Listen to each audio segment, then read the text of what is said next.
Hey, what's going on, Los Angeles? Welcome to the Rams Skinny here on the LAFB network. We are Los Angeles Sports, and it is NFL Draft Eve, the night before the draft. Will the Rams stay on the clock at 26 on Thursday? Will they trade back? Will they trade up? We're going to get all into the latest rumors, the latest news, and our personal hypotheses for what happens on one of the greatest weekends in all of sports. We'll have coverage for you the entire time. We'll get more on that later. But first and foremost, my man, Mr. Skinny T, what is up? Great looking sweater. How we doing?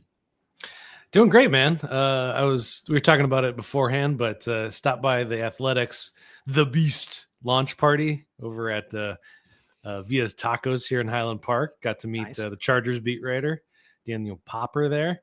But more importantly, I got a free hat from the Athletic. Look at that. And it's now a prized possession. Not going to sport it on this show. Always repping LAFB here. But I'm happy to have another hat in the collection. It's great. Absolutely. Yeah. And it's free. Look at that. I need to up our I need to look. I think I need to redo our LAFB hats. Because you have a one. I don't even know if that's still. I redid our store recently. I need to redo our hat. There's a shirt I'm going to launch actually. If anyone's interested, shameless plug here. I just thought about it when I was in the shower today, because so long story short, we won't get into the draft talk. One of my best friends, him and his wife eloped during COVID. So they got married during COVID. No one could do anything, but they were like waiting to get married. They just ended up eloping. So finally now, 5 years later, they've decided, they already have a kid now, been married 5 years, decided they're going to have like a celebration to actually have, I guess, renew their vows in a way and have a celebration. Well, they sent us the date, and of course, it's a fall wedding on a Saturday when USC plays Michigan here at the Coliseum. So, I got to wrestle with that. Do I go to my best friend's renewal of vows, or do I go watch the Trojans take down the Wolverines? So I'm going to make a shirt basically that just says, I'm deciding if I want to do like the 0 with the X through it, like no, or like ban fall weddings. Just a very simple shirt with the LAFB logo, but something about ban fall weddings. Any ideas on what the actual like verbiage should be? I'll have to give that some thought, but that's great. Outlaw fall weddings. Boycott fall weddings. Boycott is a good one, perhaps. The NFL, it could be something about the fall in there. No fall nuptials. I don't know. I like that. Yeah, something league. The no fall weddings league or something. I don't know. Yeah. Okay. So something there. And sadly, as I'm saying this and making this, I had a fall wedding. So, most of the time us guys don't have real say. It's the women that decide when that date lands, and fall is obviously such a beautiful time, but man, it's brutal for the football season having a fall wedding. And it always is like on a very meaningful game as well. Like it's never just like some throwaway, like Rams Cardinals. I know it's a division game, but I'd be like, it's fine. I can miss Rams Cardinals, but it'd be like Rams Niners or Rams Eagles or something. Yeah. Yeah. Well, I'm of the age now where like all my friends are now getting divorces, and they don't really throw parties for those. So that's not all my friends, a couple of my friends that got divorced, but isn't there a movie that they have like a divorce party? I think there is. I don't remember what it is, but there is. Okay. Last thing. No happy marriage ends in divorce. So it could be considered a good thing. Yeah, it's time. Yeah, if you're that unhappy, like celebrate being maybe happy finally. Yeah. Speaking of movies, everyone wants to know, Skinny, because this is a tradition like any other that I will be partaking in tonight. I actually partake in it every evening from Monday till the draft, and I know you somehow, I have no idea how, have yet to see this Oscar-nominated performance. Kevin Costner in Draft Day. Are you watching it tonight? I guess I'm going to have to. You better. Wow, there's a Warriors game on tonight. So, boy, afterward, you gotta stay up late, I guess. I know, because I got the Kings game on tonight, got the Avs game on tonight, a lot of hockey. Luckily, the Lakers played last night. But I'm gonna watch the hockey games and throw in Draft Day at like 11:30. It's gonna be a late night. Hey, we're starting a little later tomorrow, so maybe I can talk myself into it. Yeah, or maybe squeeze it in tomorrow morning if you have to. You can do it first thing when you wake up, get your morning Joe, and throw on the old Cost and Jennifer Gardner and Draft Day. It's a gem. I'm gonna make it happen somehow. It's so good. It's so good. 3-parter. I'm gonna watch it, like a little bit here and there. I don't know. You have to do it. So anyway, every draft eve, like I said, actually draft week, I watch it every night. It's a classic. It's so good. It's so bad, but it's so good. Love it. So anyway, real NFL draft is, less than 24 hours away, or about 24 hours away when we were recording this. Rams currently on the clock at 26. Let's start with good old Schrags, Peter Schrager, who just recently left NFL Network for ESPN, which I know I get off the rails easy here, but it's always fascinating to me that NFL Network obviously is funded by the NFL, and like people always leave the NFL Network for ESPN, which would lead you to believe they're getting a pay raise. You would think the NFL could pay whatever they want to keep the top tier talent, right? Like that always is weird to me, unless they just think it's better for their career to go to ESPN, more exposure. Yeah, grass is always greener, and I can tell you this. We've learned this being in this industry for a little while. Watch where people are being hired, and that's where the investment is pouring into at that very moment. People are getting hired and fired and moving around in this industry constantly. It's hard to predict, but Yahoo put a bunch of money into their sports recently. Mm-hmm. Cowherd was apparently being contacted by ESPN. He decides to stay with Fox. But it's funny that the NFL Network it's the NFL. Yeah. They don't even have like advertising on their website because they don't need it. It's just funded. NFL revenue goes into it. Yeah, but I think he was the one that said he had to pay his way to go to the Super Bowl this year. Really? I did. Wait, he had to pay his way? I think it was Schrager that said that. And he's an OG too. Like he like really, put that show on the map and 24, not 24/7, but every week he's on TV talking football, which it's not easy. Some of these months get a little barren. Yeah, a little dry. A little dry. So I love the NFL Network. I love Good Morning Football. So it's always sad when you see one of them leave for ESPN or one of the other big networks, but happy for him. So anyway, we say all that because those Rams fans know of all the kind of NFL insiders. I think Schrager is the most connected with the Rams. Seems to always be very on point. Obviously great relationship with Sean McVay, was at his wedding. Good friends, and knows Les Snead well. And so of all the insiders, he's the one we put the most stock in. So he came out with his, I don't even know if he did other ones, to be honest with you. It's been a whirlwind this draft season, but his final edition of his mock draft, I'll let you say it. What did he have the Rams doing? Trading back with the Giants. The Giants move up to 26 to take Jackson Dart. We should talk a little bit more quarterbacks, actually.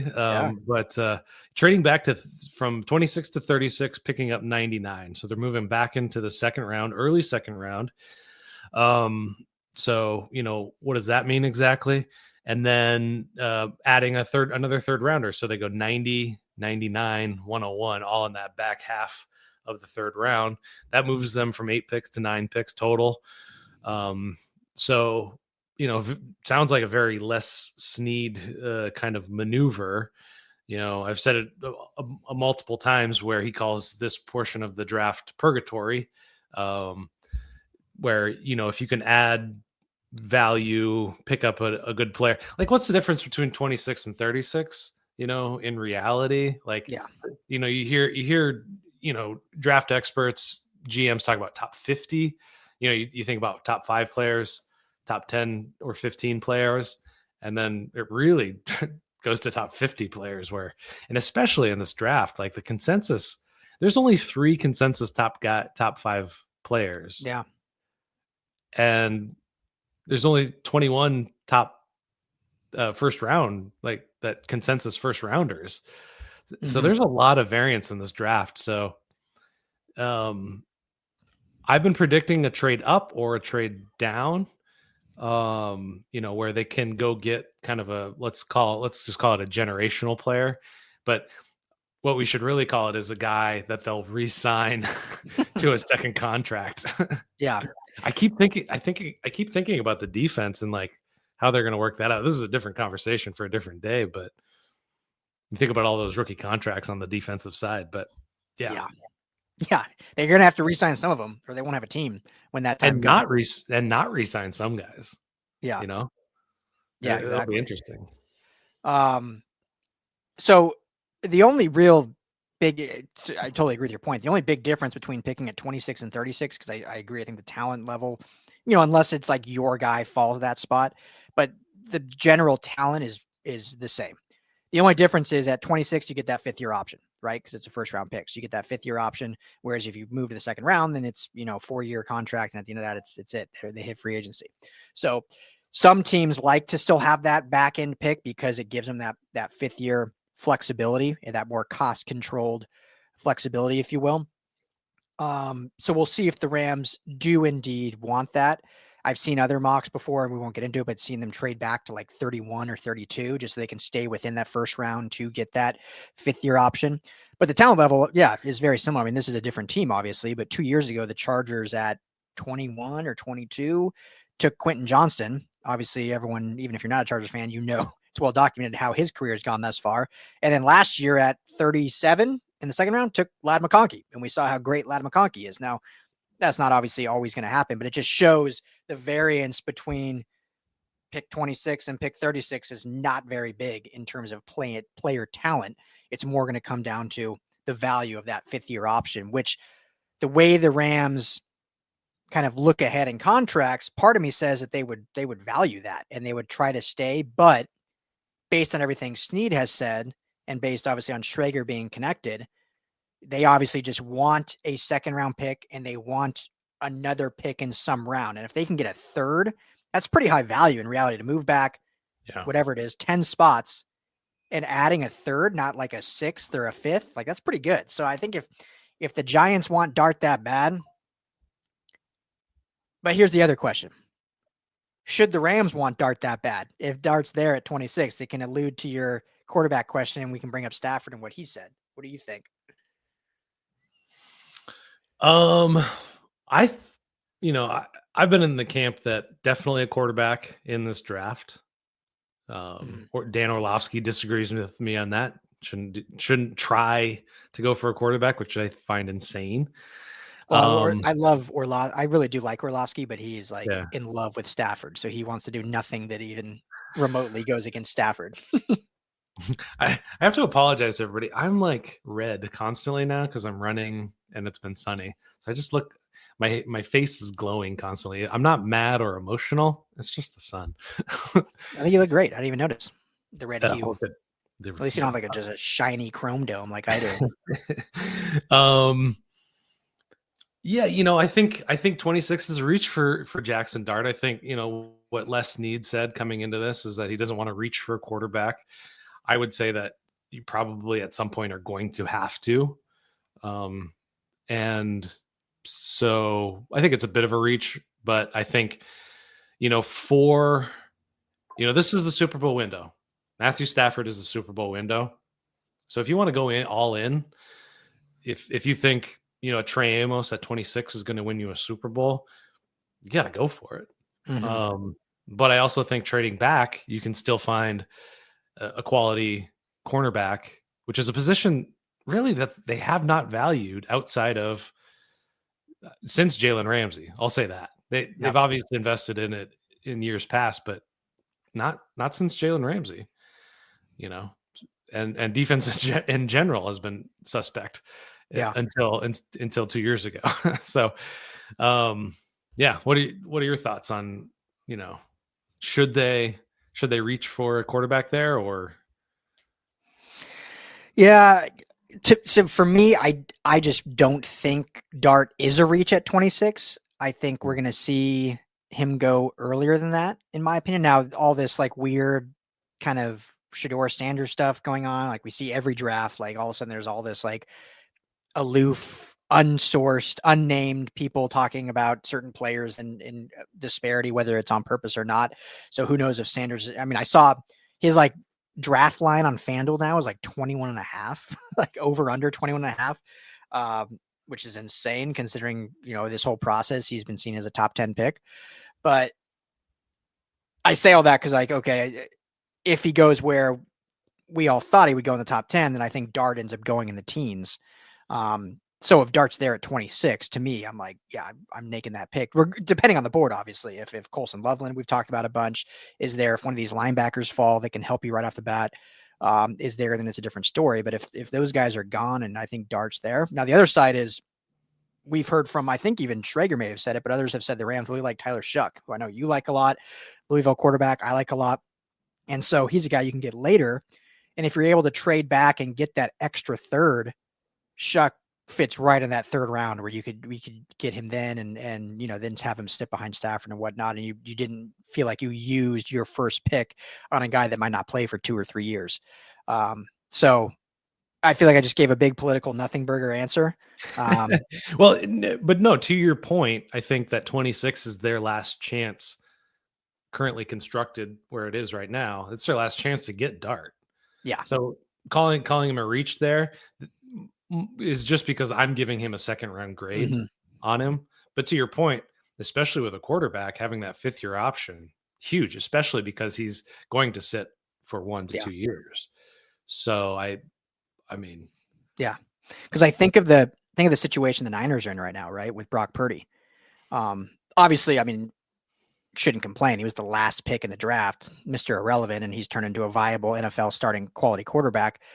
But they have to make a decision like this season because he doesn't have that 5th-year option that they can kind of lean on for that final kind of resume test. So if they were to take Dart or someone in the first, then it's like, okay, say Stafford plays 2 more years, you then still have 3 years essentially to decide if he's the future or not. Whereas if you only have 2, that gives you some pause because the way the market works, like even if you don't fully believe in him, I mean, look at Dak Prescott, right? Like, I mean, he was a 4th-round pick, didn't have that 5th-year option, and the Cowboys had to overpay to keep him, and they've been paying for it ever since. So sometimes that 5th-year option is actually like a godsend in the evaluation process. It seems like he's got a contract negotiation every year. I don't know how that happens, but yeah, Dak Prescott. Yeah. So yeah, you're probably right that he's not actually a reach.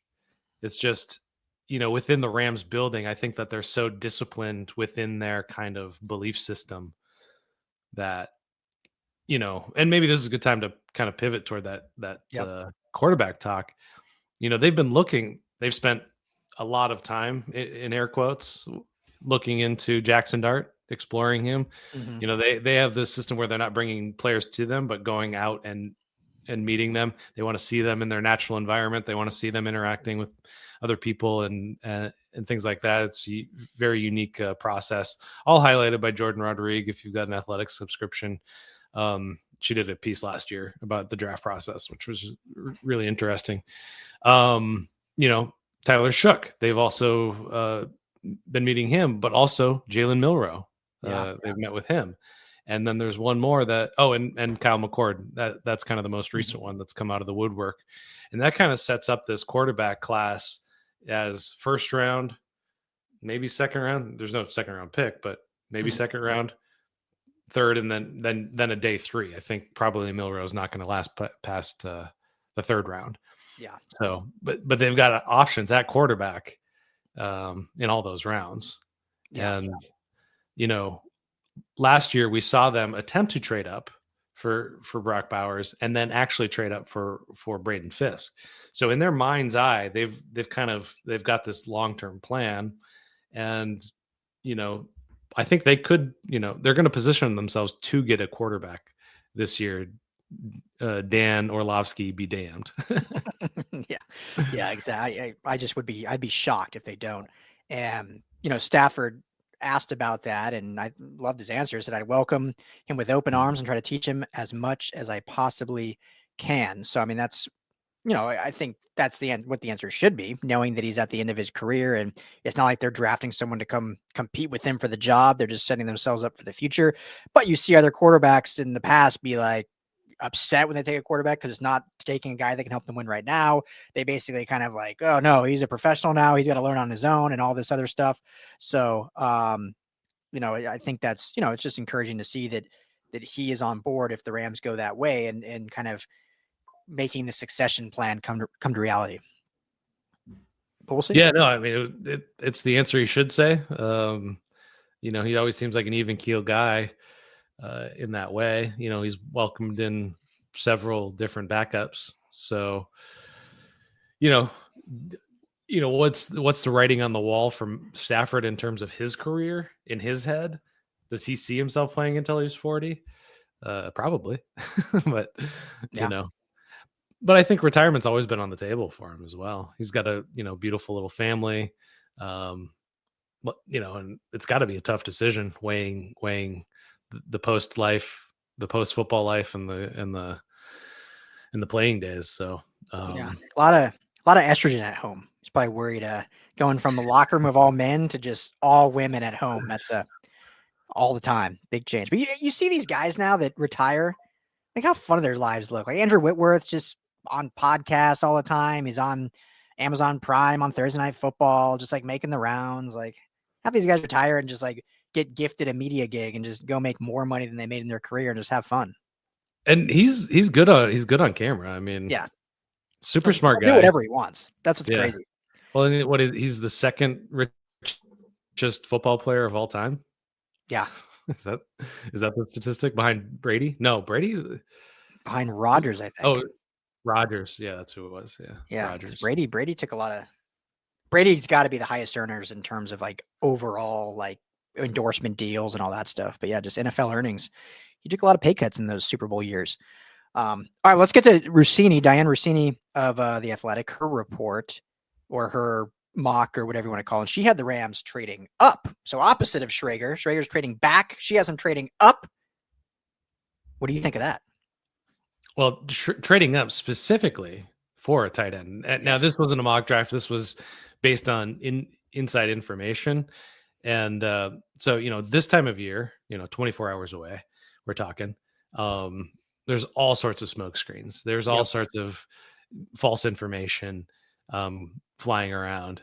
And, Schrager could be guilty of propagating false information because he's a buddy and they tell him, hey, go print this out. But I'll say this as well. Both of these could be true. Mm-hmm. And the way I see it is there's a line of demarcation where the Rams are willing to trade up only so far. They're willing to trade only so many assets to go get a guy. I've already mentioned it. They did try to go up unsuccessfully for Brock Bowers. There was a point where they were like, that's too much. Now in hindsight, that, like Brock Bowers on this team, come on. That's exciting. Yeah. It turns out he's going to be probably, if he continues the pace, he's a Hall of Famer. Can you say the same thing about Jared Verse at this pace? I don't know. But point being, there's a line where they won't trade up. Now, if you look at where Tyler Warren is expected to go, his kind of lowest mock is at 14 with the Indianapolis Colts. So if he makes it to 15, I could see him trading into there.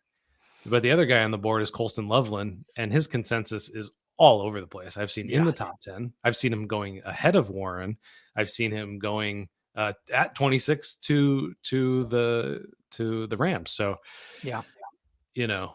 I think that's definitely in the cards. It's a position that I'm very interested in and skeptical and kind of looking at it with a different lens, a magnifying lens, really. Tyler Higbee looked good at the end of the year, played pretty limited. Colby Parkinson, never really materialized into something really useful. And then they got Davis Allen, still on his rookie contract. All these guys have big question marks. So, are any of these guys Brock Bowers? I don't see that, but definitely useful within the McVay ecosystem as well. Yeah.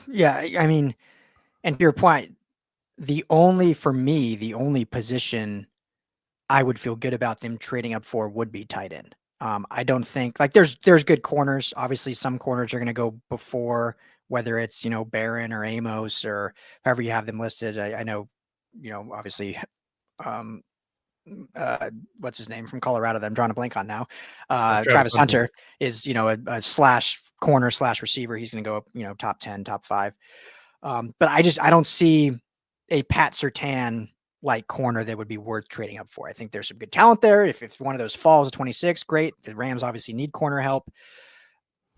Offensive line, I don't see a guy worth trading up for.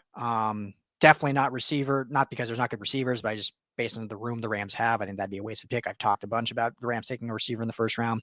Linebacker, the Rams just don't value that position enough to trade up for it, so that would feel wasted. Tight end to me is the only one that I would feel worth trading up. Like if somehow Tyler Warren falls to that like 15 range and they can go get him, I'd be all for it. If Loveland is still available at 20 and the Rams just need to get ahead of the Chargers, because I think the Chargers would snatch him in a heartbeat at 22 if he's there, and the Rams just need to move up with the Steelers or the Broncos at 21 or 22, I would feel good about that. I don't feel good about them moving up for another position. I think to me, it's move up for tight end or stay put or move back. I don't, if they move up for like a receiver or a running back or something, I personally, I'm not saying, the Rams do a lot of things to their own beat. I personally just wouldn't see that as a good selection at this time. That can obviously grow into one. But yeah, that's my thought. I just think if it's moving up, it's for a tight end. Otherwise, you're staying put or moving back. And sorry, last thing to kind of your point. I think you said this offline. There are, I think there's a drop off after Loveland. I think Warren is tight end 1. I think Loveland is tight end 2 based on kind of how you view his injury history, but I think he can do it all and looks really good when healthy. I think there's a clear drop off after him, but there is still a lot of talent still with, Arroyo out of Miami and the guy from Ball State. Bowling Green. Bowling Green. Thank you. Harold Fannin Jr. Yeah. Harold Fannin Jr. I think there's some talent out there. The only issue I have with that is the Rams have swung at mid-round tight ends and really haven't hit. Now I know Higbee's been like good. He was a 4th round pick. So Higbee's got a contract extension. He's had some good years. He's got him 500 plus yards multiple times. So I'm not saying Higbee was like a bust by any means, but they've tried this kind of later round tight ends. They tried to get Jacob, I'm trying to play Harris, who they drafted out of like UCF and convert him from like a receiver to tight end or kind of be that X factor kind of thing. And that didn't work out. And so if you have a tight end you love, which we know McVay seemingly really wants one, go up and get him.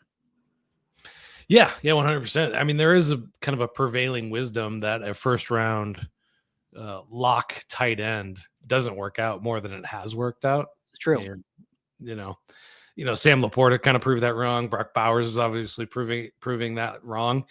But, those are outlier cases that, there's been several guys. The guy that comes to mind automatically is TJ Hawkinson. And that's because, as we said on the show before, the position is wide ranging. You got to know blocking schemes. You got to know what's going on in the run game, and you got to be able to run routes and know what's going on in the passing game.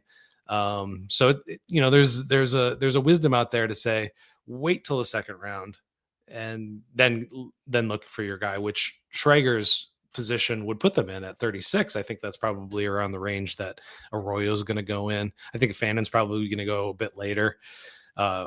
They could kick that can down the road a little bit and still get a guy. Mm-hmm. But I'm so excited about Tyler Warren. It's hard for me not to dig a dude like that. What's so strange kind of about the tight end hit or miss when you look kind of over the last 5 years to a decade, there's this trend a little bit, especially in the first round, where it's like teams have put a higher value on athletic freak ability, if you will. Sure. As opposed to maybe traditional, this is going to sound like, so like, I don't know, also the traditional like tight end values, if you will. I don't know exactly how to word that. But when you look at kind of these top picks of recent and, it comes to mind, oh man, I'm drawing a blank on his name now with Atlanta, who just hasn't really truly, Kyle Pitts, freak athlete out of Florida, right? Like, but he was never truly like, everyone's like, he was like a tweener, like a tight end receiver tweener. And he hasn't been able to find his footing in the NFL yet. You look at, man, today I'm just like off on these names, but the guy taken with TJ Hawkinson by the Broncos out of Iowa, Noah Fant, another freak athlete, but also kind of a tweener, bigger guy, definitely not a receiver, more tight end, but not a very good blocker and was more drafted because of that athletic freak ability. You look at who's now with the Broncos, ironically, drafted by, I think, the Jaguars, and then goes to the Giants. Another guy I'm drawing a blank on his name on. But again, a guy that was just, it'll come to me. I can picture his hair. Anyway, but again, athletic ability, not your true kind of tight end values. And then you look at the tight ends that have had success, and I know they've been drafted later, but that Gronkowski up in San Francisco, George Kittle, obviously Travis Kelce, like these are guys that are not athletic freaks. Like, yeah, they're big. Gronk obviously is a huge specimen, but they're not running 4.2 40s. Like, they're slower guys, but they can block in line. They're big bodies that can get open in space, and they've got a good catch radius. To me, that's Tyler Warren and Colson Loveland. Brock Bowers is kind of the one outlier where he was kind of an athletic freak, built like a receiver, but can block like a tight end. And he obviously proved that point. But to me, I'm looking more of like, what is those traditional tight end values? And Tyler Warren is that to a T. Colson Loveland is like that to a T. So anyway, I'm getting long-winded, but I would go up and get one of those guys for sure. If Warren's at 15, go up and get him. But I think he's going to go top 10. Yeah, you're probably right. I mean, there's a lot of teams that could use his services for sure. Interestingly enough, I stumbled upon this really great tool by the NFL, Next Gen Stats, Amazon Web Services, all provided information for this. Tight end, they give tight end a 10% chance that the Rams will take a tight end with their first pick. So we're talking probability here, so it's not 0, but it's far from 100. Yeah. But what's interesting about these probabilities that they laid out is the Rams have a really low probability across the board. There's really no consensus, and this is they teamed with DraftKings, so it has to do with betting odds. But cornerback comes in at 24%. Offensive line, that's the next one at 19%. They're predicting the probability to be 19%. So quarterback was the highest percentage? Cornerback, sorry. Oh, corner. Okay, DB. Cornerback, gotcha. yeah. DB, yeah. Quarterback comes in at third at 14%. Above tight end. Okay. But you look at a team like Las Vegas, they're at 43% to take a running back. Ashton Genty, everybody's been screaming that one. Yeah. But yeah, there's the consensus is all over the place, and I think that's by design, but by the Rams coming, all the news that comes out of there. And, I don't think it's necessarily all smoke screen. I don't think it's all, but I think it really is that they just keep everything on the board. They really do believe in best player available. They don't believe in reaching for guys. They prefer to trade back and accumulate picks rather than trading up. That's just a preference though, Yep. So but those probabilities just strike me, interesting. So defensive line comes in next at 13, then tight end, wide receiver at 8, linebacker at 7, safety at 5%, and then running back at 1%. Nice. I love how the position they actually need the most is 7th in probability, 7% linebacker. Oh, right. Yeah. Yeah. That's the one they actually need the most. But all right. Well, unless you have anything else you want to chat about, let's end with this. We've talked about Schrager. We've talked about Rossini. We've kind of gone through the gamut of quarterback, tight end. 24 hours from the draft, what is your prediction that they do in the first round? I think they trade back out of the first round into that. I'm leaning Schrager. Okay. I don't know if it's Giants necessarily. I would like to see them pick up a third that's a bit higher as well. Just because it's still a big jump from 36, let's say, to 90. But I'm just fantasizing now. Okay.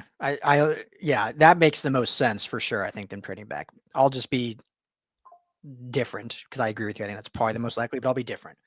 I think that there's actually going to be a lot more trades than we saw last year in this first round. And I think we'll see, like every year, like quarterbacks, everyone's low on them. And then all of a sudden, like a bunch will go. I'm not saying like 6 like last year, but I think we'll see maybe more go. I think the Rams end up staying at 26. I think someone's going to fall in their lap, kind of similar to how Jared Verse did last year. There was all the talk. They want to trade up for Bowers, and it was like, okay, once he goes, they're going to trade down, and they end up staying and take the defensive rookie of the year at 19 because no defender went till pick 15 last year. So I'm going to predict that somehow. No, I can't do that. Colson Loveland's not making it past the Chargers if he's there. There's no way. So I was going to say they sit there and he falls to him, but there's no way he makes it past the Chargers at 22. But I still think they sit. I think they stay at 26. I don't know what player, what position, but I think someone falls to them at 26. So here's kind of here's kind of the big board, the consensus big board that I'm looking at of what they're prioritizing. So Tyler Warren, Armin Membu, which is tackle from Missouri. Yep. Colson Loveland, tight end. Jahdae Barron, yep. Cornerback. Matthew Golden, wide receiver. Jackson Dart, quarterback, Ole Miss. Yep. Gray Zabel. That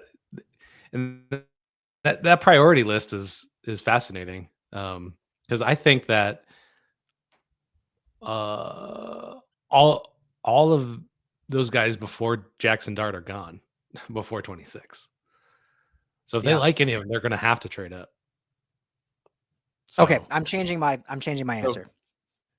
So if they're at 26 and Jackson Dart is hanging out there, they got to do it. They got to do it. But here, okay, I'm changing my prediction. So, and Evan Ingram was the other tight end. I could not remember the name. That's with Denver now. Nice. Oh yeah. I think Pittsburgh ends up trading up from 21 to go get a quarterback, whether it's Dart or Sanders, whoever kind of slips into the teens. So I think someone's going to trade back from the teens to 21. I think the Rams then trade up to 21. So that team moves back again, and the Rams take Loveland at 21. I love the that. Chargers. I'm going to go with that because that's just fun and wild. And they won't have to. They're only moving up 4 spots, so I don't think they'll have to give up a lot to get there. Yeah, I think they go get Loveland at 21. I like that too. That's a achievable trade.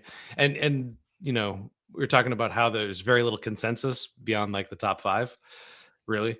Yeah. And all the teams own their first round pick this year, which is the first time in quite some time. Yeah, it's wild. And nobody has 2, first rounders this year, which is actually weird that it's kind of like multiple teams have had multiple first round picks recently. Yeah. And so I think there's going to be a lot of trade movement. Yeah. Well, I saw also, sorry to interrupt. I saw also that this is the first time ever in the draft era since 1967 that, and this was 3 days ago, so it still obviously hasn't happened, that there has not been a pre-draft first round trade. So to your point, like every team has a pick, no multiple ticks. There's yet to be a trade. Every year there's been some trade leading up to the draft starting, and this year there's yet to be one. Well, and to me that makes it even more clear that there is no consensus. Everybody's just like, I don't know how this board's going to fall out. Just waiting to see it play out. My guy could be there, you know, and if he's not, we'll trade.